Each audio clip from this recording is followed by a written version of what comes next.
لأنه يعشق هذا القميص، لأنه لا يتردد في تقبيل الشعار، ولأنه يعتبر النادي بمثابة بيته. ليو ميسي سيستمر في برشلونة. هي النهاية المتوقعة بعد مفاوضات طويلة، هي النهاية السعيدة التي يعتبرها مشجع البارسا لقبا في حد ذاته. منذ الوهلة الأولى أدركت إدارة بارتوميو أنها مطالبة بتجديد عقد ليو تحت أي ثمن، فلا مجال لتخيل مستقبل البيت الكتالوني من دون أسطورة حية، من دون نجم تاريخي جلب لبرشلونة كل الإنجازات الممكنة لمدة سنوات وسنوات. كل شيء يدور من حوله، فكم من مرة أطاح بالأندية العملاقة في زمن قياسي، وكم من مرة أبهر العالم بأهدافه الرائعة، وكم من مناسبة اتصل بالأرقام القياسية التي صاحبته منذ انطلاق مسيرته.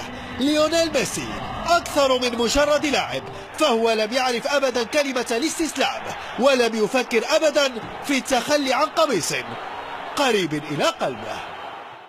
بعد تمديد عقد نيمار وسواريز، ها هو برشلونة ينجح في إسعاد جماهيره بتجديد الارتباط مع ليو ميسي. العنوان الأبرز: خط MSN مستمر لسنوات مقبلة.